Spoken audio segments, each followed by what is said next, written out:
अब यहाँ पर दो बातें आपके पास आ रही हैं। एक है कि मॉलिक्यूल्स के रैंडम ओरिएंटेशन, ताकि वो जो sum of all this magnetic moments है वो जीरो हो जाए, तो वो नॉन मैग्नेटिक मटेरियल हो जाएगा। अगर वही चीज़ वो अलाइंड है। हेलो दोस्तों, वेलकम टू एस्पायरिंग एसेस। और जो हमारा CUT लेक्चर की जो सीरीज चल रही है उसमें आपके पास एक शानदार टॉपिक का इस लेक्चर में हम डिस्कशन करने वाले हैं, जिसका नाम है मैग्नेटिज्म एंड मैटर।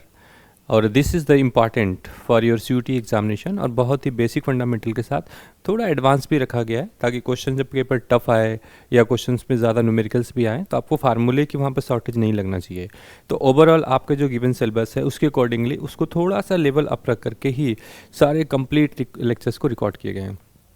हमारे आप जो एस्पायरिंग एसेस का यूट्यूब चैनल है आप उसको भी सब्सक्राइब कर सकते हो, या हमारे जो प्रशांत विहार के पास हमारे जो ऑफिस है वहाँ पर भी आप कांटेक्ट कर सकते हो। टेस्ट सीरीज के लिए, नोट्स के लिए, स्टडी मटेरियल के लिए, किसी भी सेक्शन के लिए आप यहाँ पर कांटेक्ट कर सकते हैं। तो आज के इस लेक्चर में हम लोग डिटेल से डिस्कस करने वाले हैं कि मैग्नेटिज्म और मैटर में क्या चीज़ हमारे पास स्पेशल टॉपिक है, क्या चीज़ इंपॉर्टेंट पार्ट है जो हमारे CUT के लिए बहुत इंपॉर्टेंट होगा।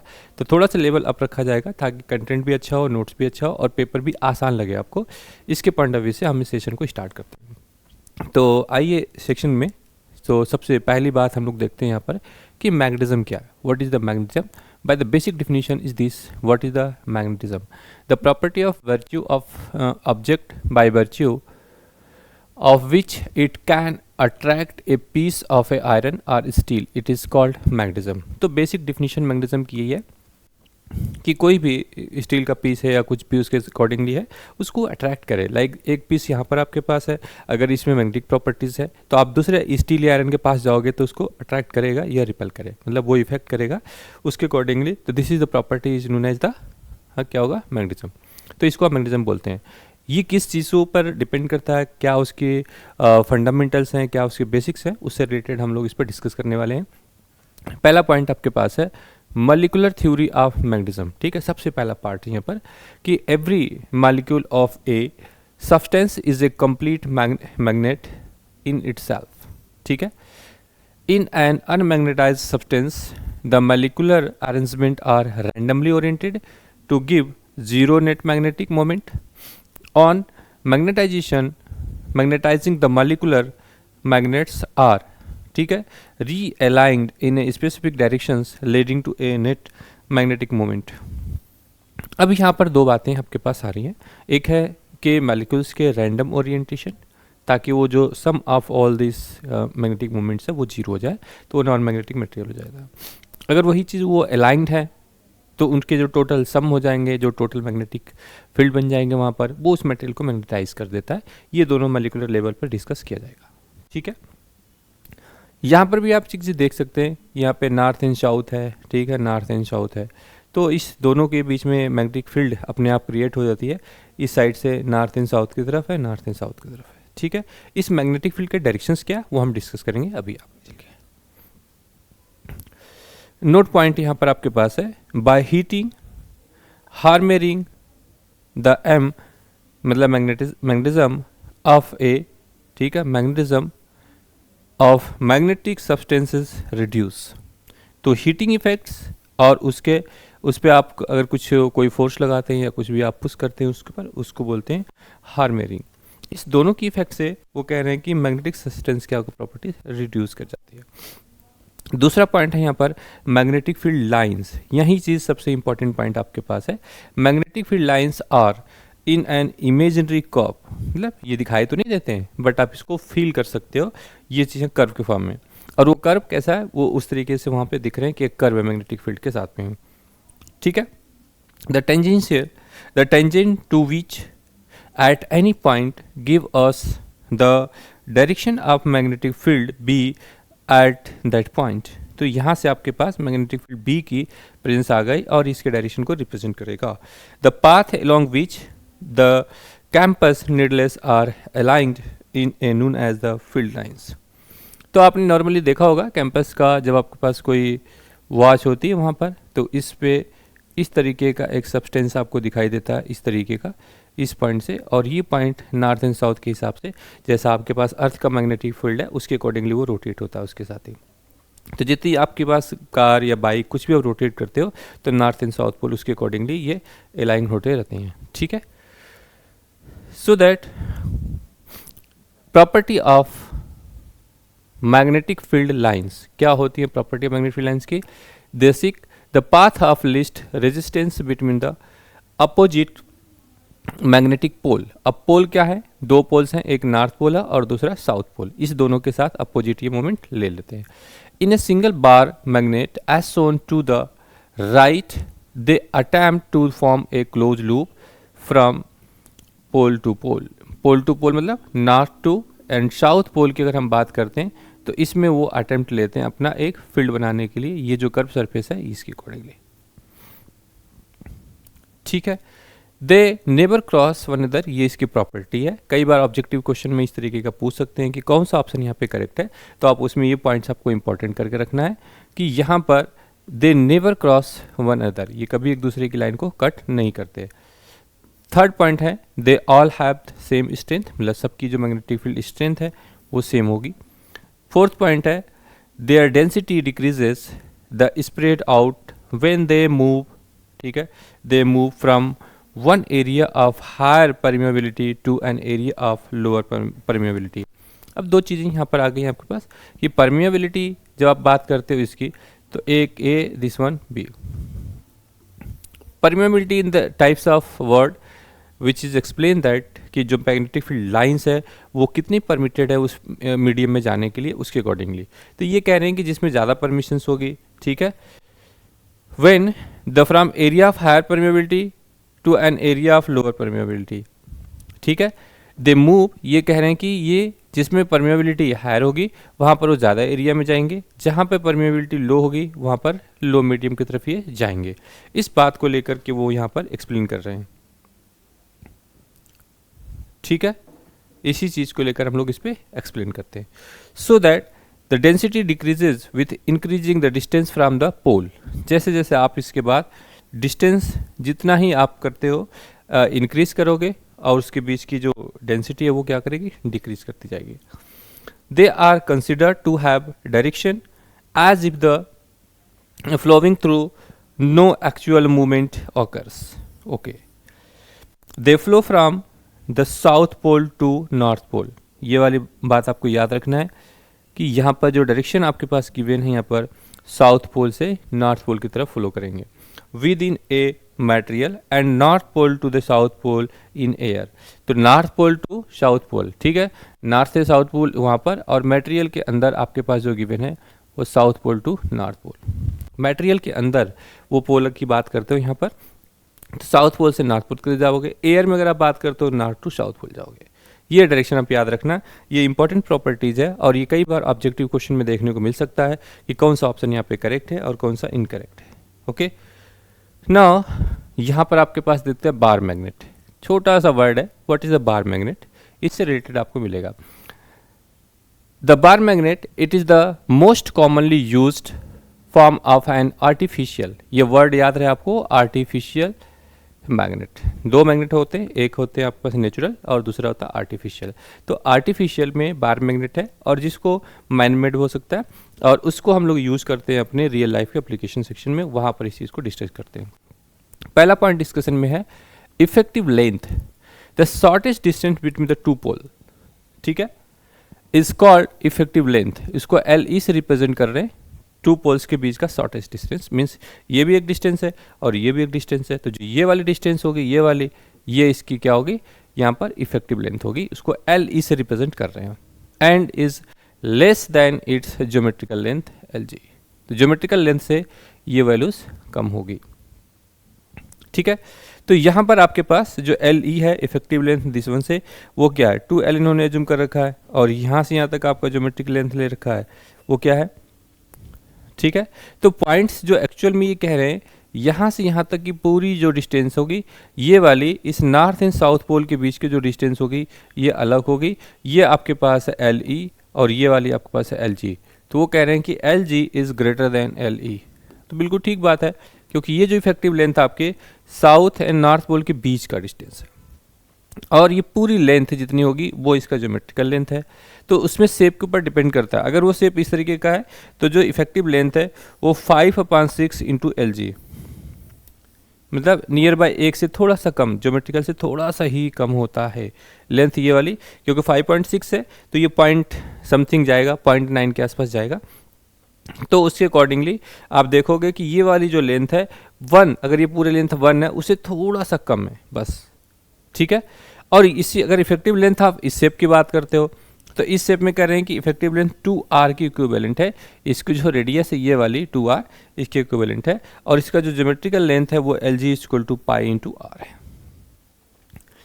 कभी कभी ऐसा भी होता है कि पेपर के केस में वो पूछ सकते हैं कि फॉर दिस वन, जो हॉर्स आपके पास ये मैग्नेट है, इस केसेस में जो LE geometrical upon LE effective length के बीच का रेशियो की वैल्यू कितनी होती है, तो जो ज्योमेट्रिकल है वो पाई इंटू r है, और जो LE आपके पास है वो 2r है।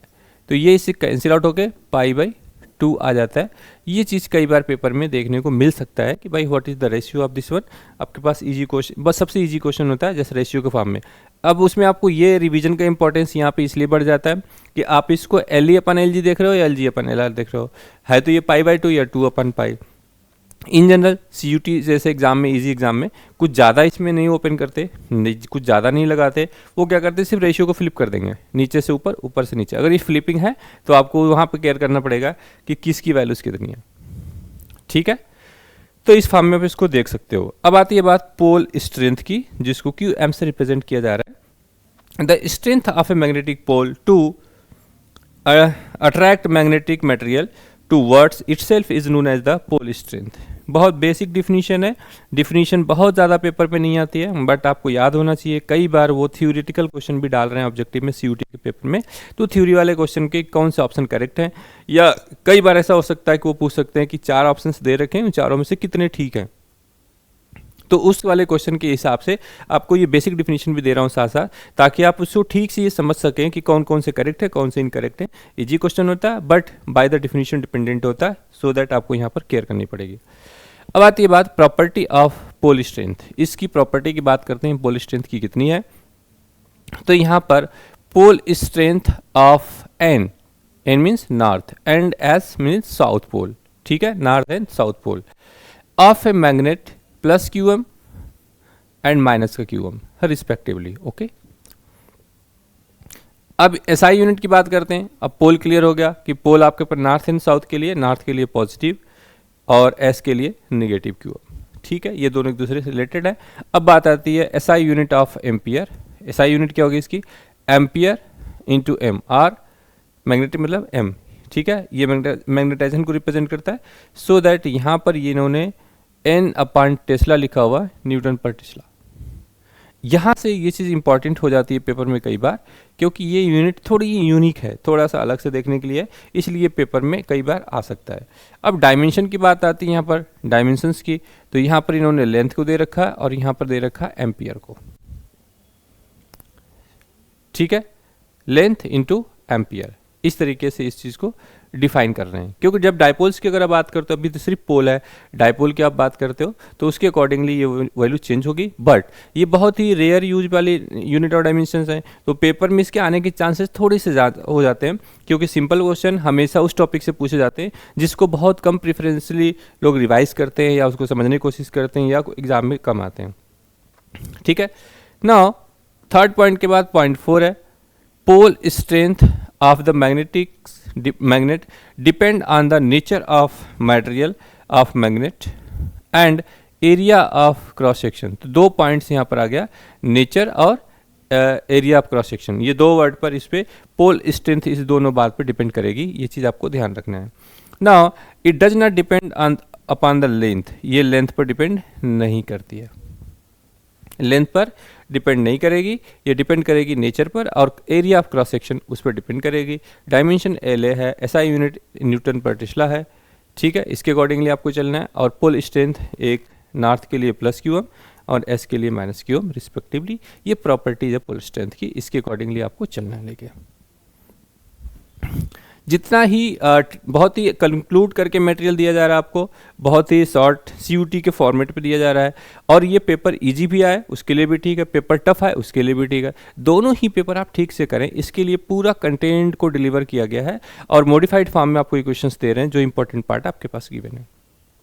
अब हमारे पास आता है मैग्नेटिक डाइपोल। ये वर्ड है एक मैग्नेटिक डाइपोल, छोटे छोटे वर्ड्स हैं, छोटे छोटे फार्मूले हैं, और इसी चीज़ पर बेस्ड है ग्राफ और न्यूमेरिकल। वो सब आपको एक अलग प्रैक्टिस सेशन लगेंगे उसके, जो PYQs होंगे, जो आपके पास क्वेश्चन प्रैक्टिस सेशन होगा, वो अलग से आपको कराया जाएगा प्रॉपरली, तो वो चीज़ आएगी। सबसे पहले आप उसके थ्योरी, कंटेंट, फार्मूले और कॉन्सेप्ट को क्लियर करिए, and then we will go for the practice of the questions, PYQs as well as the new questions constructed by this academies and some other important question which is guessed by the expert of our team. Okay, so that I will discuss about this case. A magnetic dipole consists of two unlike poles of equal strength and separated by a small distance. ठीक है, इस बात को ध्यान से रखना आपके पास कि a magnetic dipole consist of two unlike poles of equal strength and separated by small distance.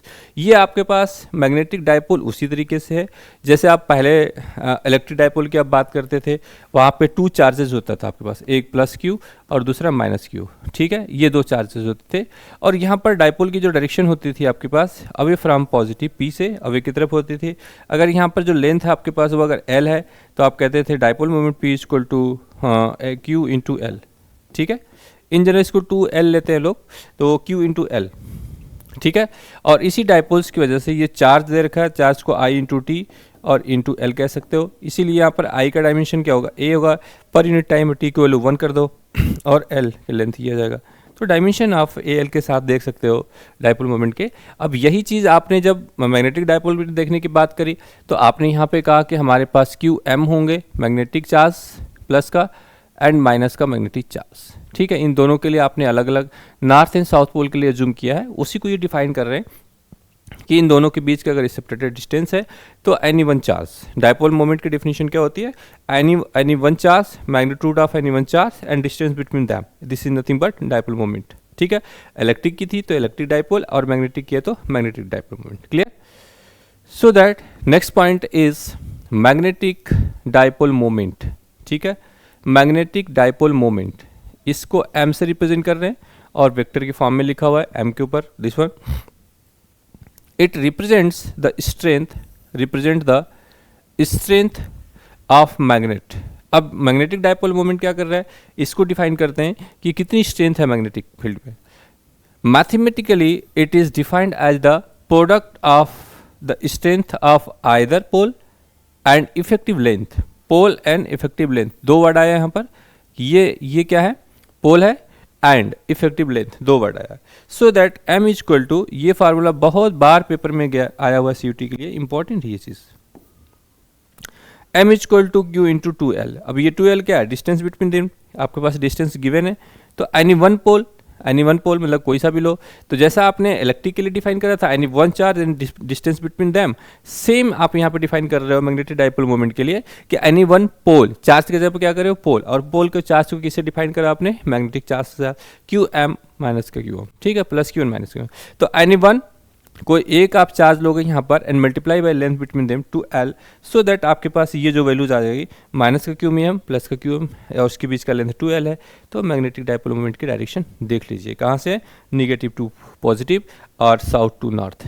ये चीज़ आप याद रखना, direction of this field is from, direction दिखा रहे हैं कि साउथ से नॉर्थ पोल की तरफ है इसका डायरेक्शन, ये चीज़ आप याद रखना। ओके, M के लिए। और ये बहुत इंपॉर्टेंट क्वेश्चन है, बहुत इंपॉर्टेंट फार्मूला भी है जो कितनी बार पेपर में पूछा गया, this = any one pole and multiply by length of 2L।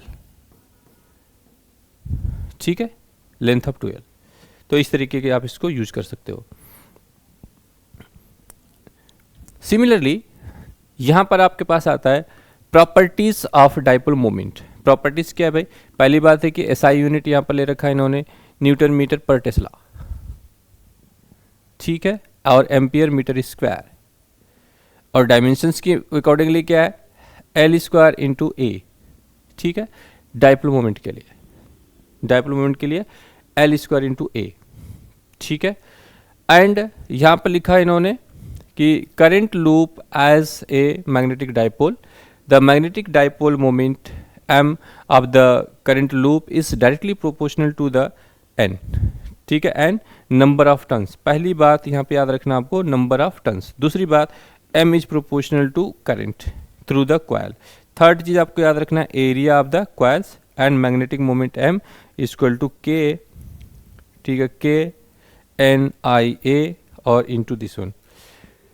तो इस केस में L का मतलब क्या हो गया कि जो आप मैग्नेटिक मोमेंट की बात कर रहे हो I इंटू ए के साथ बात करोगे, इसके साथ, तभी यहाँ पर करंट के लिए A होगा और एरिया के लिए आपके पास L स्क्वायर होगा, ठीक है, ये इस तरीके का होगा।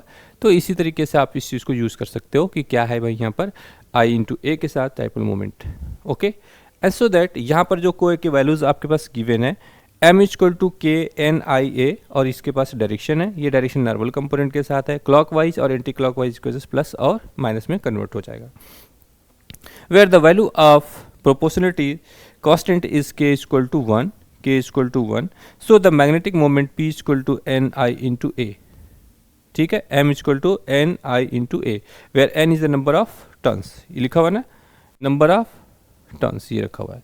तो ये तो डायमेंशनलेस क्वांटिटी होगी, तो मैग्नेटिक मोमेंट की डायमेंशन यहाँ से भी आपको दिख रही है, n की वैल्यू ये डायमेंशनलेस है, I और A है, तो ये करंट है, ये L स्क्वायर है, ठीक है। तो यहाँ पर A dimension L square A, इसलिए इज इंपॉर्टेंट है कि ये यूनिट और डायमेंशन पेपर में कई बार सीधी सीधे आपको फार्मूले में दिख जाती है कि कैसे आपको डायमेंशन जस्ट आपको आइडेंटिफाई करना है। फार्मूला क्या याद रखना है, M is equal to I into A, current और एरिया, यही आपका मैग्नेटिक डाइपोल मोमेंट है। उसके अकॉर्डिंगली क्या होगा, करंट के लिए ए लिखोगे, एरिया के लिए एल स्क्वायर लिखोगे, तो एल स्क्वायर ए आपका डायमेंशन हो जाएगा। और यूनिट के लिए इन्होंने आपको याद रखना है न्यूटन मीटर पर टेस्ला, याद रखिए, या एम्पियर मीटर स्क्वायर, क्योंकि लेंथ मीटर स्क्वायर आएगा, पर वहाँ पे नहीं पूछा जाने वाला क्वेश्चन ये वाला पार्ट है जहाँ से आपसे CUT में आपके पेपर से पूछा जाता है, ठीक है। तो करंट के डायरेक्शन के अकॉर्डिंगली आपका जो ये कंपोनेंट है I, वो अप ये होगा इस तरीके से, तो अप हो जाएगा, और डाउनवर्ड है तो इधर की तरफ अंदर की तरफ चला जाएगा, ठीक है। अब आपके पास ये चीज़ आती है कि प्रॉपर्टी ऑफ मैग्नेटिक मोमेंट, बहुत ही इंपॉर्टेंट सेक्शन है यहाँ पर। इसी में से कोई एक छोटा सा ऑब्जेक्टिव क्वेश्चन धीरे से पूछता है वो, लेकिन आता जरूर है पेपर में ये चीज़। सबसे पहली बात आपके पास SI यूनिट की है, जहाँ पे आप कहते हो ampere metre square, and second part आपके पास है वेक्टर फॉर्म में कि m equal to N I into this one. तो फार्मूला है, ये फार्मूला भी इंपॉर्टेंट है, पेपर में आ चुका है इतनी, अभी तो पेपर स्टार्ट ही हुआ, 2022, 23, 24, 25 4 पेपर हुए, पर 4 पेपर में ये फार्मूला दिखा हुआ है, और इस पर न्यूमेरिकल भी दिखा है पेपर के अंदर, ये आते ही पेपर में है।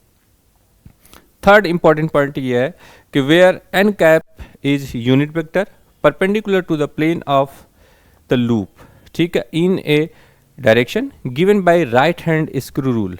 राइट हैंड, ये है राइट हैंड स्क्रू रूल का मतलब दिस वन, इस तरीके से आप लोगे, राइट हैंड स्क्रू रूल का मतलब ये, ठीक है। अगर आपने ऐसे करा तो इनवर्ड, ये एरिया का डायरेक्शन होगा, अपवर्ड और इनवर्ड, ये डायरेक्शन ले सकते हो, ये right hand this one direction and this is the left one downward directions, clear? And so that we can explain by using this right hand screw rule the positive sign and negative sign of the given equation, where n is maybe, n cap is maybe positive and negative, so that the magnetic moment is possible is plus minus का n I और into a, ठीक है, with the direction of this one. अगर आप m की बात करते हो तो ये नेगेटिव एंड पॉजिटिव हो सकता है यहाँ पर, तो ये चीज़ के लिए आप याद रखना, ये बहुत important. Fact point 4, the factor N I is the called ampere turns of the circular loop, thus the magnetic dipole moment of a current loop is magnetic dipole moment is equal to ampere into turns, ठीक है, and multiply by area of loop. बस इन सब चीज़ के लिए एक ही fundamental है कि आप m के लिए I इंटू ए, ये याद रखिए। बाकी सब भी अगर टर्न के साथ जाते हो और वेक्टर फॉर्म में लिखना है तो आप vector m equal to N I A, ठीक है, n कैप, ये ए वेक्टर फॉर्म में लिख सकते हो। ये फार्मूला बहुत इंपॉर्टेंट है आपके पेपर के लिए, ये जरूर आप याद रखना, और इस वेरिएबल के साथ भी और इसकी वैल्यूज़ भी, ठीक है। हम लोग चलते हैं अगले फॉर्म में। अब ये वो क्वेश्चन है जो एक्सटेंडेड फॉर्म में, जो थोड़े से टफ लेवल के हैं। ये पेपर में इस लेवल के क्वेश्चन की एक्सपेक्टेशंस नहीं है, बट अभी लेटेस्ट पेपर आया है, CUT आ रहे हैं, नंबर ऑफ स्टूडेंट बहुत ज़्यादा हैं, तो हो सकता है कि कई बार वो डायरेक्ट एक दो क्वेश्चन को सीधे फार्मूले के फॉर्म में रख सकता है। तो आपको एट लीस्ट आइडेंटिफाई करने के लिए आपके पास इक्वेशन होना चाहिए, उस पर्पज से ये इक्वेशन आपको दिए जा रहे हैं। तो combination of bar magnet, the angle of resultant and net magnetic moment between the two bar magnet is angle of resultant tan alpha. Okay, tan alpha is equal to m2 sin theta upon m1 plus m2 cos theta. ठीक है, and net magnetic moment m is equal to root of m1 square plus m2 square plus m2 cos theta. Okay, तो यहाँ पर इसके accordingly अगर मैं इस result को देखता हूँ, ये मैग्नेटिक मोमेंट्स के लिए ये फार्मूला होना चाहिए यहाँ पर।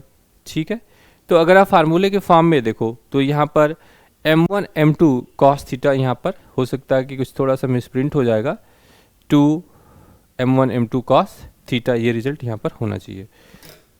ठीक है, तो जैसे ही आपने इस रिलेशन को देखा कि कॉम्बिनेशन ऑफ बार मैग्नेट की बात कर रहे हैं, तो एंगल ऑफ रिजल्टेंट जब भी आप इसको देख रहे हैं तो उसके अकॉर्डिंग ही आप इसको सोल्यूशन में ले सकते हो, और ये पार्ट आपके लिए बहुत इंपॉर्टेंट होने वाला है। क्लियर है? ठीक है ना, तो इस तरीके से आप दोनों का रिजल्टेंट निकाल सकते हो, tan अल्फा की वैल्यूज भी यहाँ से निकाल सकते हो। तो m2 sin theta upon m1 plus m2 cos theta, और इसी दोनों के हेल्प से आप इसको निकालोगे तो ये m1 का square plus m2 square plus 2 m1 m2 cos theta plus net result आ जाएगा। ठीक है, ये दोनों तो रिजल्टेंट ही हैं, दिस वन m1 m2 और ये m नेट है, यहाँ पर अल्फा और ये थीटा। ठीक है, तो यहाँ से आप इसको निकाल सकते हो। अब ये एक बेसिक फंडामेंटल, ये भी फार्मूला एग्जाम में आ चुका है, ये फार्मूला भी आपके पास CUT के। Revolving charge of orbital electron, बहुत फेमस पार्ट है, आपको हमेशा एक बात याद रखना, moving charge always give the magnetic field. जब भी चार्ज को मूव करोगे, आप इलेक्ट्रॉन को मूव करोगे तो आपको मैग्नेटिक फील्ड देगा ही देगा। अब उसकी बिहेवियर के अकॉर्डिंगली हम देखते हैं कि यहाँ पर क्या है। In an atom electrons revolve around the nucleus, ठीक है, इन सर्कुलर ऑर्बिट, ये भी ठीक है, and it is equivalent to the flow of current in the orbit, बिल्कुल ठीक है। Then m is equal to e v into A, this is equal to e omega r square, ठीक है, by 2, and this is equal to 1/2 e v r is equal to e by m l. ये बहुत famous formula यहाँ पर आ जाएगा आपके पास एल, कि m इज इक्वल टू, ये आपको याद रखना, m is equal to e by 2m into l, ये पेपर में आता है ये रिजल्ट। एंड उसके बाद ये रिजल्ट है EH/4 पाई इंटू एम। तो ये जो फार्मूले की जो लिस्ट है ये आप याद रखना कि किस तरीके से यहाँ पर इस रिजल्ट को निकाला जा रहा है। ठीक है, तो V equal to r omega भी होता है, V equal to r omega, ठीक है, उस रिलेशन से भी आप इसको चेंज कर सकते हो। ठीक है, 1/2 EV into r, where omega क्या आपके पास है, एंगुलर स्पीड है, म्यू क्या है, फ्रीक्वेंसी है, ठीक है, और लीनियर स्पीड के लिए ये v है, ठीक है, ये लीनियर स्पीड है तो ये v आपके पास है। L equal to I omega, ये एंगुलर मोमेंटम है, ठीक है, L equal to I omega angular momentum है। तो दो फार्मूला आप याद रखना है यहाँ पर, L equal to I omega, ये है पास एंगुलर मोमेंटम के लिए, और m equal to e by 2m into l for orbiting. जब इलेक्ट्रॉन किसी ऑर्बिट में रिवॉल्व कर रहा है तो उसका मैग्नेटिक मोमेंट ये होगा और उसका एंगुलर मोमेंटम ये होगा। ये दो फार्मूले याद रखना, बाकी सारे से रिलेशन बेसिक हैं, उसके अकॉर्डिंगली आपका। लेकिन ये पेपर में मैक्सिमम बार ये फार्मूले में ऐसे भी देखने को मिलता है, m equal to EH/4 pi into m, ये कई बार पेपर में देखने को मिला हुआ है। तो इस दो फार्मूले को जरूर याद रखिए साथ में, और ये L equal to I omega है, इस पे भी इसे को रिलेट कर सकते हो अगर कहीं पर रिक्वायरमेंट्स होगी उसके अकॉर्डिंगली। ठीक है, अगर मैं इसकी वैल्यूज़ को यहाँ पे पुट कर दूँ तो ये कैसा दिखेगा, m इक्वल टू E/2m, ठीक है, और आई ओमेगा, तो ये रिजल्ट आपको ऐसे दिख जाएगा इस फार्मूले में। ठीक है, तो बेसिक फार्मूला पेपर में मल्टीपल टाइम्स देखने को मिला है, या तो ये फार्मूले या तो ये फार्मूले, ये दोनों फार्मूले डायरेक्ट मिलते हैं। अब यहाँ पर वो कुछ भी कर सकते हैं, m1 m2 को मास के साथ m1 m2 के साथ रिलेशन पूछ सकते हैं। अगर उन्होंने बहुत अच्छा कुछ नहीं करना है तो वो पूछ सकते हैं कि m के साथ, ठीक है, स्मॉल m मास का कैसा होगा ग्राफ, तो आप इन्वर्सली प्रोपोर्शनल रेक्टेंगुलर हाइपरबोला बना देना, काम खत्म। छोटे से ग्राफ भी इस तरीके के देखने को मिले हैं, कई बार पेपर में सिंपल से फार्मूले बेस्ड पर ग्राफ पूछा जा चुका है, ठीक है।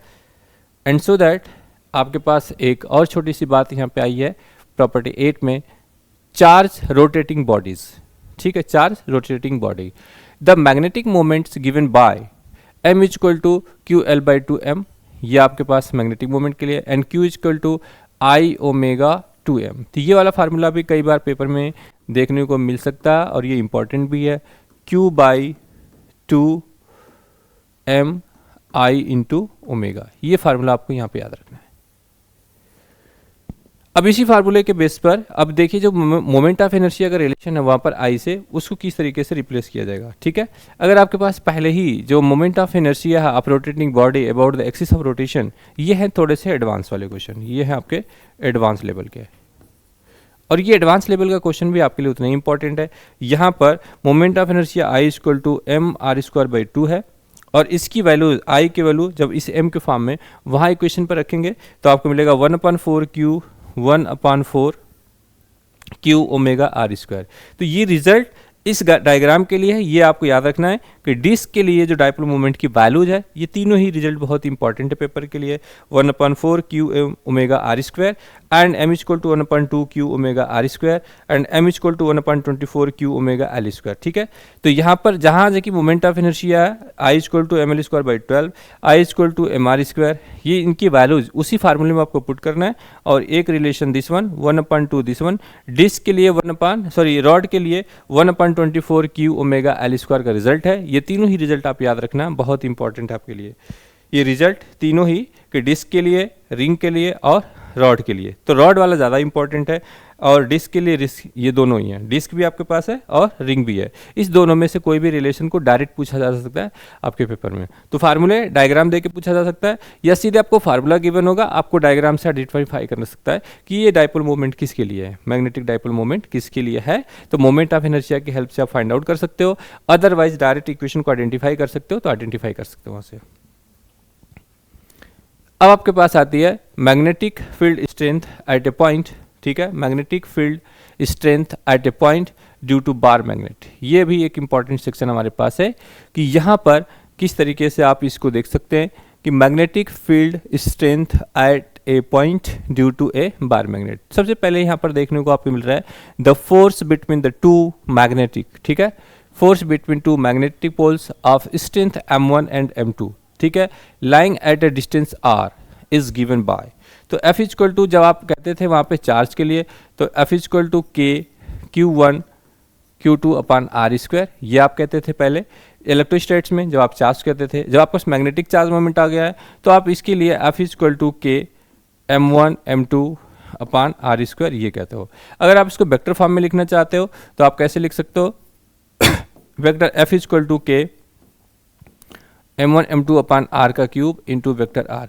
ये फार्मूला भी पेपर में देखने को मिला है कई बार, CUT के पेपर में ये वाला टॉप एक भी फार्मूला आपको मॉडिफाइड फॉर्म में मिला हुआ है। यहाँ से इस फॉर्म में कैसे कन्वर्ट किया हम लोगों ने, unit vector equal to vector this upon mod of r, इससे कन्वर्जन है। आप इसको यूनिट वेक्टर के फॉर्म में लिख सकते हैं, बट वेक्टर के फॉर्म में इसलिए पूछा गया है क्योंकि जो भी फोर्स डिफाइंड है आपके पास इलेक्ट्रोस्टैट्स में, मैग्नेटोस्टैट्स में, वो F is proportional to 1/r square है। उसको r क्यूब करने के लिए, ताकि स्टूडेंट से गलती हो जाए, उसके लिए उन्होंने वेक्टर r के फॉर्म में इसको लिखा हुआ है, and F equal to K M1 M2 by r cube into vector r। तो ये फार्मूला भी याद रखना है, बहुत इंपॉर्टेंट है। और मैग्नेटिक डाइपोल मोमेंट के केसेस में जो K की वैल्यूज है μ0/2π यहाँ पर होती है। जैसे कि इलेक्ट्रोस्टैट्स में क्या होता है, इलेक्ट्रोस्टैट में आप जब K की बात करते हो तो वहाँ पर होता है 1/4πε0, इसकी वैल्यू होती है 9 × 10⁹ ये होती है। जब आप मैग्नेटोस्टैट्स की बात करते हैं तो यहाँ पर μ0/4π 10⁻⁷ weber per ampere into metre. ये यूनिट भी कई बार पेपर में देखने को मिल रही है, पूछा जा सकता है। सीजीएस यूनिट में K की वैल्यू 1 है, ये याद रखना आपको। And magnetic field due to the an imagery magnetic pole strength QM, इसकी अगर आप बात करते हो तो V इक्वल टू F/QM, क्योंकि जब आप इसकी बात करते हैं इस कंडीशन में, तो पहली बार जो आपका B है मैग्नेटिक फील्ड आ रही है, B इक्वल टू माइनस का F/QM नॉट कह सकते हो यहाँ पर, ठीक है। Also B equal to μ04 4 pi Q M by D square. दो चीज़ों को यहाँ पर डिस्कस कर रहे हैं कि इमेजिनरी लाइन के लिए एक आपके पास ये कंडीशन, एक ये कंडीशन है। क्लियर? तो F is equal to q B B भी आपने सुना होगा, जब आप इलेक्ट्रोस्टैटिक में बात कर रहे थे क्यू, तो आप कहते थे वी क्रॉस बी।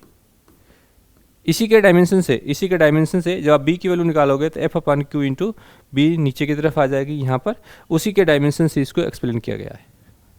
ठीक है, तो आपके पास यहाँ पर जो गिवन फार्मूला है यहाँ पर, the magnetic field due to the bar magnet, magnetic field due to the bar magnet at a distance R from the centre of magnetic field. ठीक है, सेंटर फ्रॉम द मैग्नेट। तो पहली बात आप कर रहे हैं एट एक्सियल, ऐसा आपने इलेक्ट्रोस्टैट में भी करा है, ऐसा आपने मैग्नेटोस्टैट में करा है।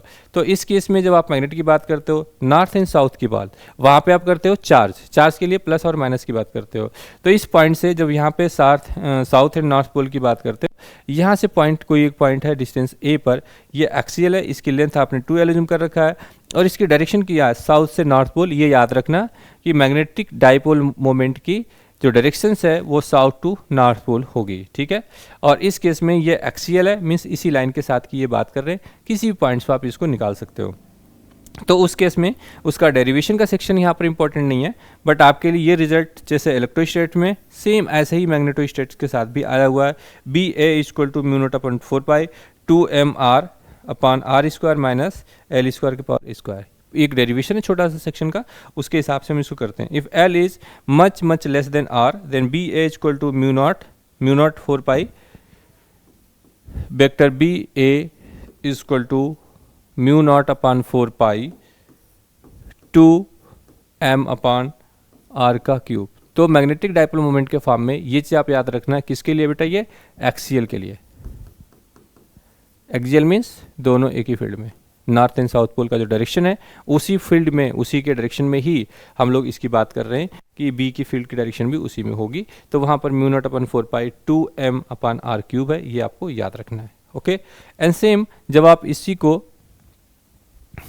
जब आप इक्वेटोरियल की बात करते हो, इक्वेटोरियल प्लेन के केसेस में, तो यहाँ पर क्या होता है कि इस केस में बी जो मैग्नेटिक फील्ड है माइनस का mu not upon 4 pi vector M upon are square plus L square पर 3/2। यहाँ पर भी एल की कंडीशन वही लगाते हैं कि मच लेस देन होगा, then B equal to minus का mu not upon 4 pi M upon are का क्यूब।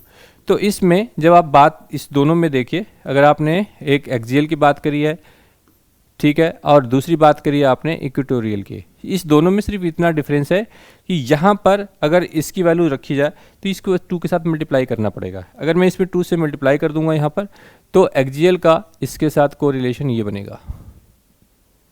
ठीक है, ये रिलेशन यहाँ पे बन जाएगा जो ये आपने दिखा। एंड जनरल पोजीशन की अगर हम बात करते हैं तो वहाँ पर जनरल के लिए B G equal to mu not upon 4 pi M upon R cube रूप में 3 cos स्क्वायर थीटा प्लस 1। ठीक है, तो ये वो जनरल पॉइंट का मतलब क्या हुआ कि आप एक डाइपोल मोमेंट की बात कर रहे थे, इसमें ये है साउथ पोल, ये है नॉर्थ पोल, आप इस एक्सियल की बात करते हो और आपने इक्वेटोरियल की इस पॉइंट्स की बात करते हो, ये दोनों बात करते हो, लेकिन ये जो पॉइंट है उसकी इस पॉइंट से बात करते हो कि यहाँ पर थीटा है, इस पॉइंट पी पर ये जनरल पॉइंट है, वो कहीं भी हो सकता है, वो यहाँ पर भी हो सकता है, वो यहाँ पे हो सकता है। इस केसेस में इस थीटा के पॉइंट ऑफ व्यू से आपके पास ये रिलेशन है B G equal to mu not upon 4 pi M by R cube root में 3 cos स्क्वायर थीटा प्लस 1।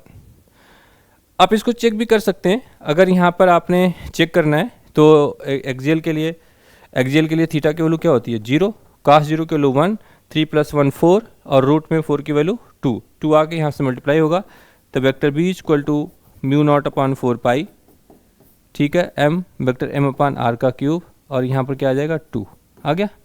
ये एक्सियल के लिए जब आपका थीटा की वैल्यूज क्या होगी 0, तो ये एक्सियल की थीटा की वैल्यू 0 होगी। अगर इसी में अगर आपने इक्वेटोरियल की बात करी तो वहाँ पर थीटा की वैल्यू क्या होगी π/2, तो π/2 के केस में क्या होगा, ये cos स्क्वायर थीटा की वैल्यू 0 हो जाएगी, ये 1 बचेगा रूट में, तो आपके पास सिर्फ ये बनेगा b इक्वल टू, इसी फार्मूले से b equal to mu not upon 4 pi, ठीक है, m बाई आर का क्यूब, क्योंकि ये वैल्यूज क्या है आपके पास, ये वैल्यू तो 1 हो जाएगी। ठीक है, जब आपने थीटा 90 लिया है, क्योंकि यही तो है, इसके साथ अगर आपने थीटा इसी के साथ लिया फील्ड पे यही, तो यहाँ पे थीटा 0 आएगा। अब परपेंडिकुलर की अगर आप बात करते हो यहाँ पर थीटा इक्वल टू 90 आएगी, तो cos 90 की वैल्यू 0, cos 0 की वैल्यू 1, तो इसलिए आपके पास दोनों रिजल्ट इसी फार्मूले से मिल रहे हैं। तो एक फार्मूला आप याद रखिए, बाकी दोनों आप रिजल्ट इसे फाइंड आउट कर लीजिए। इलेक्ट्रोडायरेक्शन का। अदरवाइज कॉम्पिटेटिव एग्जाम्स का पार्ट है, बहुत सारे स्टूडेंट्स एग्जाम दे रहे हैं, हो सकता है थीटा की वैल्यू 45 दे दें, तो 45 के हिसाब से आपको ये बी जो जनरल का दिया है इसके हिसाब से आपको इसकी वैल्यू निकालनी पड़ेगी। ये आपके पास एक एक्सिस के अकॉर्डिंगली है, एक्सिस पे जा रहे हो, एक्सियल है, और ये आपका इक्वेटोरियल है। अब जनरल पॉइंट पी थीटा दे रखा है, तो थीटा 45, 30, 60 जो उसको देना होगा देगा, उसके अकॉर्डिंगली आपको मैग्नेटिक फील्ड पूछा जा सकता है in the form of magnetic dipole moment. ये याद रखना है, magnetic field in the term of magnetic dipole moment. ठीक है, बी का एम के साथ क्या रिलेशन है, एंगल 60, 30, 40, बहुत सारे कंडीशन हो सकते हैं यहाँ पर, 0, 30, 45, 60 और 90 एंड ETC जो भी होगा। तो कोई भी वैल्यूज गिवन होगी उसके लिए आप वहाँ से रिजल्ट फाइंड आउट कर सकते हो। ये बहुत ही इंपॉर्टेंट सेक्शन होगा आपके लिए। क्लियर है?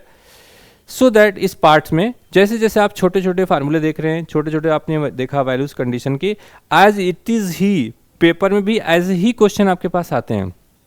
वहाँ पे कोई बहुत बड़ा क्वेश्चन आपके साथ नहीं दिखेगा, आपको यही बेसिक बेसिक फार्मूले दिखेंगे, यही बेसिक बेसिक न्यूमेरिकल्स दिखेंगे, यही मॉडिफाइड इक्वेशन दिखेंगे, बिल्कुल एज इट इज़ फॉर्म में चलती है। अगर वो डायग्राम भी देते हैं तभी फार्मूले ही पूछते हैं। अगर उन्होंने कोई छोटी 2-3 वैल्यूज़ दी है तो आपके फार्मूले के हिसाब से आपका रिजल्ट आ जाएगा। हार्ड कैलकुलेशंस भी नहीं होते हैं और बहुत मॉडिफिकेशन फार्मूले भी नहीं होते हैं, जस्ट बेसिक बेसिक इक्वेशन आपसे पूछा जा सकता है। ओके, सो दैट ये आपके पास अब आता है third points, torque of a bar magnet in a magnetic field. ठीक है, magnetic field when a bar magnet is left free in an uniform magnetic field. Okay, in a uniform magnetic field if aligning itself in the direction of field.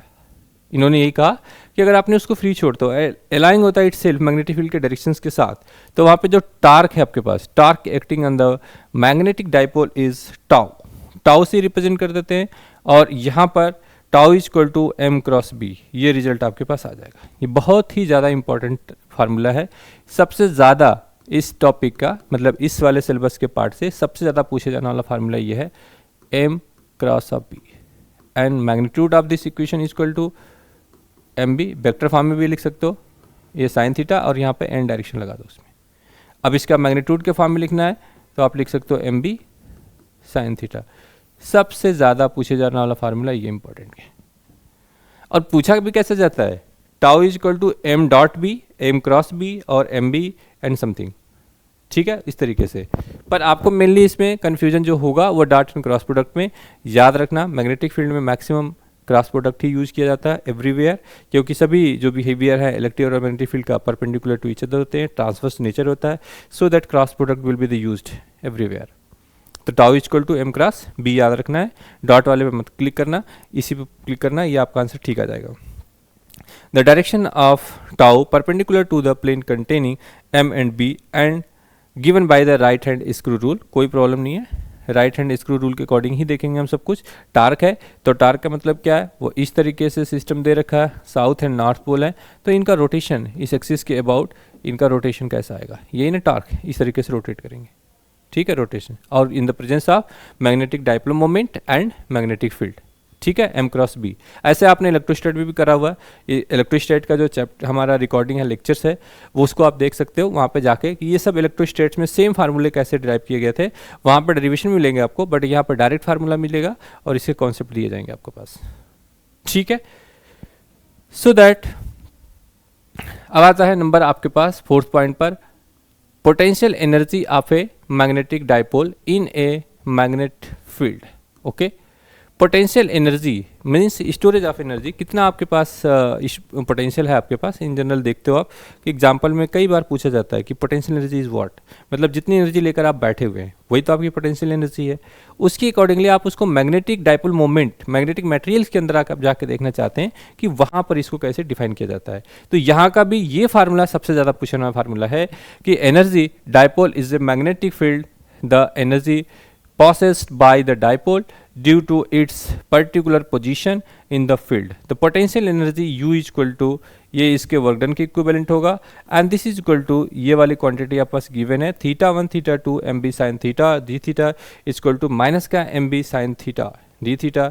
ठीक है, और इसी को आपने जब minus का mb ठीक है, यहाँ पर आपने ओपन करा है यहाँ पर, तो इस इंटीग्रेशन के अकॉर्डिंगली ये जो वैल्यूज आपके पास एम बी की आ रही है cos theta 2 minus cos theta 1, क्योंकि जब आप साइन थीटा को इंटीग्रेट करोगे ना तो ये cos थीटा में कन्वर्ट हो जाएगा, और इसके साथ माइनस साइन आ रहा है तो माइनस साइन आ जाएगा, बिकॉज आप एक बिल्कुल शॉर्ट ट्रिक याद रखना, यहाँ पर है cos थीटा और यहाँ पर है माइनस cos थीटा, यहाँ पर आपके पास साइन थीटा और यहाँ पर आपके पास है माइनस साइन थीटा।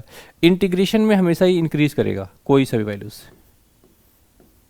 ऐसे इंक्रीजिंग देखना, और डिक्रीजिंग में जब आप इसी को जब इस केसेस में देखते हो इस तरीके से डिफरेंशिएशन के लिए, तो इंटीग्रेशन के लिए एंटी क्लॉकवाइज जाइए और डिफरेंशिएशन के लिए आप इसी को इधर जाइए क्लॉकवाइज, ये डिफरेंशिएशन के लिए। यहीं से आपको सब कुछ पता करना है। अगर आपने साइन को डिफरेंशिएट किया तो cos थीटा आएगा, साइन को इंटीग्रेट किया तो माइनस cos थीटा आ जाएगा, ठीक है। अगर आपने cos थीटा को इंटीग्रेट किया तो sin थीटा आ जाएगा, cos थीटा को डिफरेंशिएट किया तो माइनस sin थीटा आ जाएगा। ये बात बिल्कुल याद रखना, कभी भी आपके क्वेश्चन गलत नहीं होंगे, ठीक है। एक बार दोबारा बता देता हूँ, आपने cos थीटा को इंटीग्रेट करोगे तो बढ़ेगा, ठीक है। कैसे बढ़ेगा? जब आपने एक्स स्क्वायर को इंटीग्रेट करते हो तो एक्स क्यूब आता है, यही ना। जब आप इसको और एक्स स्क्वायर को डिफरेंशिएट करते हो तो एक्स आता है ना। इंक्रीजिंग डिक्रीजिंग पावर क्या पे दिख रही है, इसी को लॉजिक के फॉर्म में, इसी को हम लॉजिक के फॉर्म में यहाँ पे इंप्लीमेंट कर रहे हैं कि cos थीटा को इंटीग्रेट करोगे तो sin थीटा की तरफ जाओगे, क्योंकि थीटा का है यहाँ पर, थीटा इजक्वल टू 0 से थीटा इजक्वल टू पाई पर इंक्रीजिंग वैल्यूज है, यहाँ से यहाँ तक इंक्रीज कर रही है, 0 से यहाँ तक इंक्रीज कर रही है। तो cos थीटा से sin थीटा तक तो जाना है, तो यहाँ से इसकी इंटीग्रेशन वैल्यू साइन तरफ जाएगी और इसका डिफरेंशिएशन वैल्यू माइनस साइन की तरफ जाएगा। अगर इसको आप इंटीग्रेट करते हो तो माइनस कॉस जाएगा, इसको डिफरेंशिएट करते हो तो कॉस थीटा जाएगा। साइन एंड कॉस दोनों का इंटीग्रेशन और डिफरेंशिएशन बिल्कुल ठीक से यहाँ से आप करेक्टली चेक कर सकते हो, उसी के अकॉर्डिंग यूज कर लेना। तो आपके पास एक बेसिक फार्मूला जो सबसे इंपॉर्टेंट फार्मूला है वो यहाँ पर आ जाएगा, वर्क डन या potential energy U equal to M, this is equal to minus का एम इंटू वी, और ये फार्मूला आपको याद रखना है, cos theta 2 minus cos theta 1। तो यहाँ पर व्हेन का मतलब एक दो केस स्टडीज हैं कि theta 1 equal to 90 and theta 2 equal to 0, ठीक है, ये 0 है, तो cos 0 की वैल्यू 1 और 90 की वैल्यू 0, तो ये खत्म हो जाएगा, माइनस का एम बी बचेगा आपके पास, ठीक है। तो इस केसेस में आपको माइनस एम बी मिल जाएगा यहाँ पर, ठीक है, माइनस का m इंटू बी। अब चूंकि cos थीटा दे रखा है तो इस cos थीटा का मतलब क्या, अच्छा सॉरी, थीटा 2 को थीटा ही ले रखा है, थीटा 2 को थीटा ही है, और इसके केसेस में यहाँ पर थीटा आ जाएगा आपके पास, और ये एम बी cos थीटा। तो एम बी cos थीटा का मतलब क्या, m dot B U equal to minus का m डॉट बी, ये एक स्केलर क्वांटिटी है, ये दोनों का डॉट प्रोडक्ट है, दो वेक्टर के डॉट प्रोडक्ट की वैल्यू स्केल हो जाती है, माइनस साइन के साथ है क्योंकि यहाँ पे माइनस पहले से हुआ, तो ये भी फार्मूला आपके पास इंपॉर्टेंट होगा, इसको याद रखना वेक्टर फॉर्म में कि potential energy U equal to minus का m डॉट पी। क्लियर है, ये चीज़ आपको याद रखना है। सिमिलरली एक और आपके पास कंडीशन यहाँ पर गिवन है, condition 1, when theta is equal to 90 and U is equal to minus का M B cos theta, then minus का M B cos 90 this is equal to 0, क्योंकि cos 90 को 0 होती है, तो यहाँ से जब आप थीटा 90 पुट करोगे, ये आपको फार्मूला वो रिजल्ट पुट किया तो रिजल्ट 0 हो जाएगा। दूसरी केस में आप देख सकते हो यहाँ पर कि थीटा इक्वल टू आपने 0 लिया, तो साइन cos 0 की वैल्यू क्या होती है 1, सो दैट आपको माइनस का एम बी मिल गया, ठीक है, तो एक 0 मिला, एक माइनस का एम बी मिल गया। अब यहाँ पर एक छोटी सी बात और भी है कि अगर मैंने यहाँ पर जैसे कि मैंने थीटा इक्वल टू 180 ले लिया, ठीक है, तो 180 के केस में आपकी जो पोटेंशियल एनर्जी आएगी प्लस का एम बी आ जाएगी, ठीक है। क्यों? क्योंकि cos 180 की वैल्यूज क्या होती है, माइनस का 1, और ये माइनस 1 की वजह से एम बी आ जाएगी, तो आपका रिजल्ट जो यहाँ पर आ रहा है वो क्या आ सकता है, माइनस का M B for theta equal to pi, 0 for theta equal to 90 pi by 2 and plus का एम बी, सॉरी यहाँ पर क्या आपके पास है, ये है थीटा इक्वल टू 0, ये है आपके पास पाई बाई 2, और ये है थीटा इक्वल टू पाई। तो ये आपके पास ये प्लस माइनस का गलती एग्जाम में भी होता है, इसलिए आपको ध्यान रखना है ये वाला रिजल्ट, ये रिजल्ट और ये तीनों रिजल्ट, तीनों ही रिजल्ट को आपको ध्यान से याद रखना है, कंक्लूड करके चलना है ताकि ये एग्जाम में आपसे गलती ना हो जाए, ठीक है, इसी हिसाब से आपको चल देना है। अब आपके पास आता है गॉस लॉ इन मैग्नेटिज्म। तो गॉस लॉ ऑफ मैग्नेटिज्म क्या होगा, ये हमेशा 0 होगा, monopole does not exist because monopole does not exist, monopole exist ही नहीं करता है, तो इसलिए आपके पास integration of B dot D S equal to zero, हमेशा इसका फ्लक्स जीरो हो जाएगा। ठीक है, B dot D S equal to zero हमेशा ही। ठीक है, क्योंकि प्लस एक माइनस है, रिजल्टेंट करेंगे तो जीरो आ जाएगा। और सिंगल पोल होता नहीं है, जैसे इलेक्ट्रोस्टैट में क्या पॉजिटिव चार्ज की वजह से अलग, इलेक्ट्रिक चार्ज के लिए, नेगेटिव चार्ज के लिए अलग आपको फ्लक्स मिल जाता है। पर यहाँ पर अलग से जो मैग्नेटिक चार्ज है, नेगेटिव एंड पॉजिटिव अलग अलग नहीं मिलेगा आपको, हमेशा वो पेयर के फॉर्म में मिलेगा। जहाँ नेगेटिव क्यू एम होगा वहाँ पे पॉजिटिव क्यू एम होगा, और ये दोनों की वजह से जो resultant flux will be the zero always, because monopole does not exist. ये बात हमेशा याद रखना, पेपर में कई बार ये लाइन पूछी जा चुकी है। तो इस केसेस में ये, और डिफरेंशिएशन फॉर्म में देखोगे आप तो इसको आप ये भी कह सकते हो B dot D equal to zero, इस फॉर्म में भी इसको पूछा गया है पेपर में कई बार कि मोनोपोल के लिए डाइवर्जेंस की वैल्यू क्या होगी, तो आप यहाँ पे कहना जीरो हो जाएगी। क्लियर। इसी के कंडीशन में एक और चीज़ आपके पास है यहाँ पर, Gauss theorem in magnetism establishes that, ये क्या क्या चीज़ देती है, isolated magnetic pole called monopole does not exist, वही वाली बात जो मैंने आपको बोला अभी। ठीक है, दूसरा पॉइंट्स है magnetic poles always exist in unlike pairs of equal, ये भी बात बिल्कुल ठीक है, हमेशा ही एक प्लस का क्यूएम होगा तो एक माइनस का क्यूएम होगा, ऑलवेज एग्जिस्टिंग फॉर दैट पोल। यही नॉर्थ एंड साउथ पोल की बात कर रहे हैं, वो दोनों होंगे। सम इंपॉर्टेंट पॉइंट जो आपको याद रखना है, एक कि बोहर मैग्नेटिक्स बी एम की वैल्यूज़ 4 पाई इंटू एम, ये पूछा गया पेपर में, और इसकी एक बार वैल्यूज़ भी पेपर में डायरेक्टली पूछी जाती है कि कितनी वैल्यूज़ है। ये वैल्यूज़ आप ठीक से याद रखना, मैं इसको एक्सप्लेन करता हूँ। 9.27 इंटू 10⁻⁻24 एम्पियर पर मीटर स्क्वायर, ये हमेशा याद रखना, ये फार्मूला, ये वैल्यूज़, ये फार्मूला दोनों के लिए। ठीक है, तो Bohr magnetron B V to E H upon 4 pi into M. Magnetron can be defined as the orbital magnetic moment of an electron circulating in the inner outermost orbit. ठीक है, इस points में उतनी importance कुछ खास भी नहीं है, बट ठीक ठीक याद रहना चाहिए। इस पॉइंट्स को आप देखिए, magnetic moment of state current carrying wire and toroid is zero, ये बात आपको याद रखना पड़ेगा। टोराइड के केसेस में जो स्टेट करंट पासिस करेंगे उसके लिए मैग्नेटिक मोमेंट क्या होंगी, जीरो होंगी। ये इंपॉर्टेंट पॉइंट है। If magnetic wire of magnetic moment M is bent into the any shape, ठीक है, any shape, then its M decreases and its length L always decreases and pole, ठीक है, and pole strength remain constant. ये वाला important point आप याद रखना है। ठीक है, कि अगर आपने किसी वायर को आपने बेंड कर दिया है तो उसकी जो मैग्नेटिक मोमेंट है वो डिक्रीज कर जाती है। ठीक है, और उसकी जो पोल स्ट्रेंथ है वो रिमेन कांस्टेंट, वो इंडिपेंडेंट होती है। आपने पहले भी स्टडी किया इसके बारे में कि वो इससे इंडिपेंडेंट होती है। ठीक है, तो दो पॉइंट्स यहाँ पर बहुत इंपॉर्टेंट है जिसको आपको याद रखना है। अब आते हैं आपको छोटा सा डायग्राम, ये उतना इंपॉर्टेंट नहीं है, ये भी आपके एडवांस सेक्शन के पॉइंट ऑफ व्यू से एक फार्मूला दिया जा रहा है। ऐसा नहीं है कि आप इसको करके जाना है, बट आपके पास एक गेस करने का भी चॉइस होना चाहिए कि जब आप रॉड के लिए बात करते हो तो this magnetic moment is equal to M into L, small magnetic moment into length. ठीक है, इन दोनों के बीच का यही है ना, एनी वन, कोई एक को और इसके बीच के लेंथ को मल्टीप्लाई करना है, ये डिफिनीशन है यहाँ पर। अगर वो इस तरीके से है, L/2 लेंथ की दे रखा है, तो आपकी result m dash equal to M into root में L आएगा। अगर वो चीज़ आपका इस फॉर्म में 3 लेंथ का दे रखा है, L/3 फॉर्म में मोमेंट का, तो यहाँ पर m dash equal to m/3 आ जाएगा। अगर उसी को उसने इस तरीके से बैंड कर रखा है तो उसके लिए result magnetic moment m equal to 2/पाई इंटू एम हो जाएगा। और अगर वो सर्कुलर रिंग है तो इस केस में m की वैल्यू, मैग्नेटिक मोमेंट की वैल्यू 0 आ जाएगी। बस इतनी सी बात है। तो डायग्राम को देख कर कि आपको गेस करने के लिए एक चॉइस होना चाहिए। छोटे से क्वेश्चन है, पेपर में दिखते हैं, अगर दिख गया तो आप उसको कर सकते हो। ठीक है, note point, we have a rectangular bar magnet having the length, breadth and mass are L, B and W representatively if it is cut into the n equal part along the length as well as the perpendicular to the length simultaneously. Length of each part L dash is equal to L by root में n। ठीक है, breadth of each part B dash is equal to B upon root में n। ठीक है, mass of each part is equal to dash W dash is equal to W by n पोल। ठीक है, तो इन्होंने W को मास के साथ रिप्रेजेंट कर रहा है तो उसके हिसाब से W/n कर दिया। Pole strength of each part QM equal to Q upon root में n, तो ये रूट में है, B भी आपका रूट में है, और ये जो मास है वो रूट में नहीं है, W/n के फॉर्म में है। The magnetic moment of each part M dash equal to Q dash L dash equal to M upon root में n into L upon root में n, this is equal to M/n, so that M dash equal to M/n।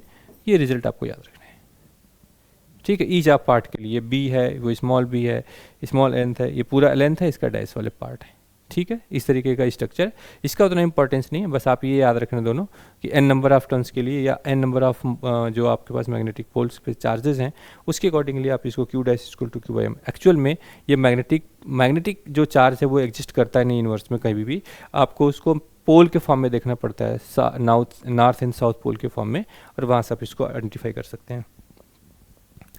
अब उसके basis पर आपके पास 2-3 फार्मूले, ये advance वाले फार्मूले आप देख भी सकते हैं, आप इसको छोड़ भी सकते हैं, ठीक है।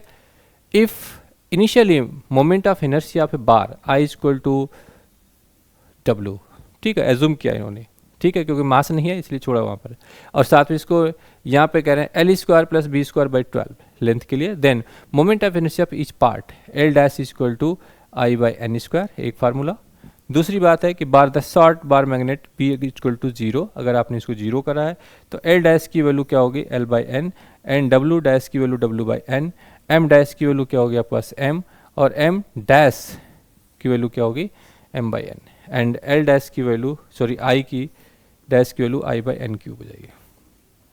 तो एक n³ मिला वहाँ पर n², ठीक है ना, ईच पार्ट्स के लिए मोमेंट ऑफ इनर्शिया के लिए वो फॉर्म मिला आपके पास, यहाँ मिला कम्बिनेशन में नॉर्थ एंड साउथ पोल के साथ दे रखा है दिस, यहाँ एरिया को हाफ किया है, ठीक है, यहाँ को L है, स्मॉल m कैपिटल M, यहाँ पर देखो आप small m capital M length को ऐसे डिवाइड कर रहे हैं, इस एक्सिस में देख रहे हैं, और इसको इस पार्ट में नॉर्थ एंड साउथ पोल के फॉर्म में लेंथ L/2 में डिवाइड करते हैं। तो यहाँ पर कुछ खास आपके पास नहीं है, M/2 को कैसे डिवाइड किया है, L/2 को कैसे डिवाइड किया है, एक गेस करने का एक पार्ट होता है, ये थोड़ा एडवांस सेक्शन का है, इसके लिए डिटेल्स जब स्टडी करेंगे तभी इसको समझ में आएगा। अदरवाइज फार्मूले के फॉर्म में देखना चाहते हैं तो आप एक छोटा सा गेस पॉइंट यहाँ पे बना सकते हैं। अब आती है बात various term related to the magnetism, ठीक है, वेरियस पार्ट यहाँ पर various terms related to the magnetism. First part यहाँ पर है magnetic field, space around a magnetic pole और magnet or current carrying wire with which is effect can be experienced. It is defined the magnetic field. Okay, when a piece of a magnetic substance is placed in a external magnetic field, the substance become the magnetized. ठीक है, artificial magnetise करने के लिए क्या होता है, आप किसी एक फेरोइलेक्ट्रिक मटेरियल को लीजिए, उसके ऊपर फील्ड अप्लाई कर दीजिए, और जो इंसुलेटर है फिर उसमें मैग्नेटिक फील्ड क्रिएट हो जाती है।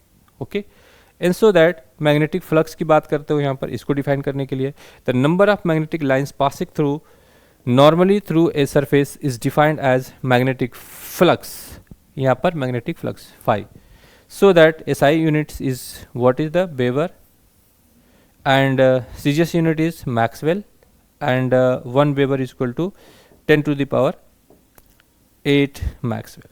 ये यूनिट है, छोटे से याद रखना पाओगे। Point 31 magnetic flux density B को रिप्रेजेंट कर रहे हैं, ठीक है, एक मैग्नेटाइजेशन था उसको M से रिप्रेजेंट किया, मैग्नेटिक फील्ड डेंसिटी को B से रिप्रेजेंट कर रहे हैं। The number of magnetic lines of induction inside a magnetize substance crossing unit area normal to the direction is called magnetic induction. ठीक है, ये वर्ड्स बहुत इंपॉर्टेंट है, यहाँ पर इस वर्ड के हिसाब से आपको चलना है कि यहाँ पर क्या मैग्नेटिक इंडक्शन और मैग्नेटिक फ्लक्स डेंसिटी B से रिप्रेजेंट करते हैं। ओके, एंड सो दैट यहाँ पर जो आपके पास SI यूनिट है टेस्ला के फॉर्म में वो वेबर पर मीटर स्क्वायर दे रखा है, and N upon ampere into metre यहाँ पर भी है विथ नेगेटिव साइन के साथ, and J upon ampere into metre square, और J equal to volt into second into metre square. ठीक है, तो ये नॉर्थ एंड साउथ पोल के फॉर्म में दे रखा है भाई, इसी डायरेक्शन में आप यहाँ पे जा रहे हो, इसके अकॉर्डिंगली आप इसका मोमेंट लिख रहे हैं। क्लियर है ना? और 1 टेस्ला, एक चीज आप यहाँ पे याद रखना, 1 tesla equal to 10 to the power 4 gauss. कई बार ये पेपर में देखने को मिल जाता है एक छोटे से फार्मूला में कि टेस्ला का गॉस के साथ क्या रिलेशन है, तो वो बोलते हैं 10 टू द पावर 4। ठीक है, ये रिजल्ट आपको यहाँ पर याद रखना है। अब आती है इस पॉइंट का magnetic flux density B, the number of magnetic line of induction inside a magnetized substance crossing unit area normal to the direction is called magnetic induction और magnetic flux density B. Okay, so that वही सब unit है, weber पर metre square, Newton और सारी scale उसी accordingly, और ये टेस्ला 10⁴ कॉस्ला। ओके, अब आते हैं इंपॉर्टेंट सेक्शन यहाँ पर कि मैग्नेटिक फ्लक्स इंटेंसिटी ई। ठीक है, एच को कैसे रिप्रेजेंट करना है और उसके अकॉर्डिंगली कैसे, यहाँ से क्या है बिल्कुल बेसिक जो फार्मूले हैं वही आपके पेपर में पूछे जाते हैं, उसी के अकॉर्डिंगली आप इसको सोल्यूशन करना है। सारे फार्मूले यहाँ पर गिवन है, तो एच से रिप्रेजेंट कर रहे हैं, ठीक है, मैग्नेटिक फील्ड इंटेंसिटी, ठीक है, इंटेंसिटी, और वहाँ पे क्या था मैग्नेटिक फ्लक्स डेंसिटी। तो बी और एच दो अलग अलग वेरिएबल्स है, आपके पास थ्री आ गए, एम, बी और एच, इन तीनों को ही आपको डिफाइन करके चलना है और तीनों को डिफ्रेंशिएट करके समझना है कि ये तीनों क्या है। It is degree are extend to which a magnetic field can magnetize a substance H equal to B by mu, और B equal to mu into H, ऐसे भी लिख सकते हो, ये ज़्यादा ईजी होता है लिखना, B equal to mu into H. SI unit क्या है, एम्पियर पर मीटर, न्यूटन पर मीटर स्क्वायर इंटू टेस्ला, ठीक है, न्यूटन पर weber, joule, J upon M cube into tesla, J upon M into weber. तो कोई सा भी यूनिट आप याद रखना, वो आपके लिए इंपॉर्टेंट है। सीजीएस यूनिट में आपको देखना है oersted, 1 oersted is equal to 80 ampere पर मीटर, ठीक है, तो ये चीज़ आपको यहाँ पर याद रखना। Similarly the next point is magnetization. अब इसको मैग्नेटाइजेशन को आई से रिप्रेजेंट किया है, कैपिटल आई से मैग्नेटाइजेशन को। It is the degree to which a substance is magnetize when the placed in a magnetic field. It is defined as the induced dipole moment per unit volume. अब यहाँ पर variable के साथ साथ आपको मिलते जा रहे हैं। अब यहाँ पर क्या है इस चैप्टर्स के अंदर आई, ठीक है, आई और आई तीन बार यूज हुआ, एक बार मोमेंट ऑफ इनर्शिया के लिए, एक बार करंट के लिए और एक बार मैग्नेटाइजेशन के लिए, 3 टाइम्स यूज हुआ है। तो आप अपने अकॉर्डिंगली आप इसको देख लेना कि करंट के लिए कैसे लिखोगे, ठीक है, मोमेंट ऑफ इनर्शिया के लिए कैसे लिखोगे आप, तो ये वेरिएबल्स आप इसको याद रखना, ठीक है, 3 वेरिएबल्स इस चैप्टर में यूज हुए हैं। तो यहाँ पर आई से भी रिप्रेजेंट किया गया। तो जो मैग्नेटाइजेशन है वो मैग्नेटाइजेशन वाला वर्ड थोड़ा सा टेढ़ा है, इस तरीके से आई को ऐसे रिप्रेजेंट कर रहे हैं, ठीक है। करंट को तो कई बार लोग स्मॉल से भी यूज़ कर लेते हैं, कैपिटल से भी यूज़ कर लेते हैं, ठीक है। मोमेंट ऑफ इनर्शिया को ऐसे यूज़ करते हैं आई के साथ। तो थोड़ा सा इसमें आप डिफ्रेंशिएट करके चलना। तो magnetize when placed in magnetic field it is defined as the induced dipole moment. ये वाले जो वर्ड आपको पास दिख रहे हैं induced dipole moment per unit volume. तो I equal to M upon V and M into 2L A into 2L, तो ये कैंसिल आउट हो गया, एम बाई ए आ गया। ऐसा यूनिट इज एम्पियर मीटर, ये वाली बात। क्योंकि आसान चीज़ें पेपर में आती हैं इसलिए बहुत डेप्थ्स में नहीं जा रहे हैं, बहुत डिटेल्स नहीं दे रहे हैं आपको, इसलिए सिंपल डिफिनीशन, छोटे छोटे फार्मूले और उसके एप्लीकेशन सेक्शन, प्लस आपको एक प्रैक्टिस सेशन अलग से मिलेंगे जिसमें सिर्फ क्वेश्चन और पीवाई कुछ कराए जाएंगे आपको, ठीक है।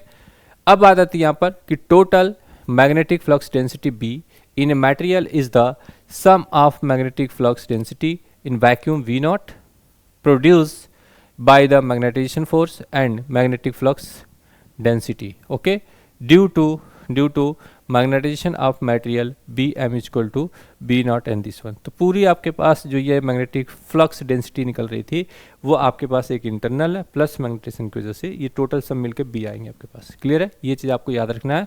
Total magnetic flux density B क्या होगी, एक B naught plus B M के साथ है। बी क्या है, बी नॉट क्या वैक्यूम के लिए है और एम क्या है वो मैग्नेटिक पोल की वजह से, ठीक है। इस दोनों के साथ कलेक्ट करके चलना है। 7th पॉइंट आपके पास है मैग्नेटिक परमेबिलिटी, म्यू की बात कर रहे हैं।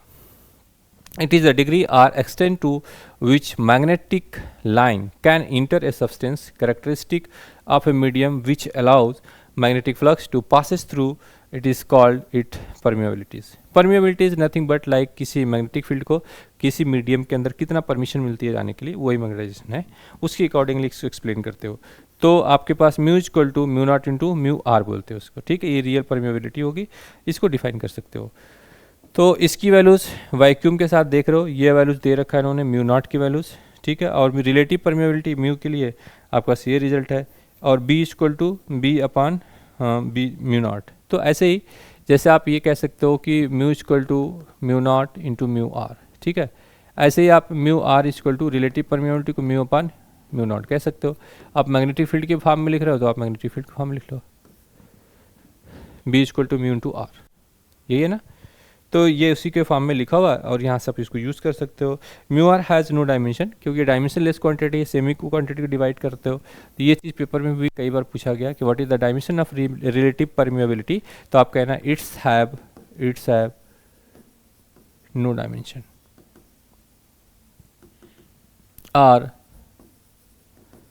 और डायमेंशन लेस, ये डायमेंशन लेस क्वांटिटी गिवन आपके पास, ठीक है। ये एयर में है और इन सॉफ्ट आयरन के लिए, क्लियर।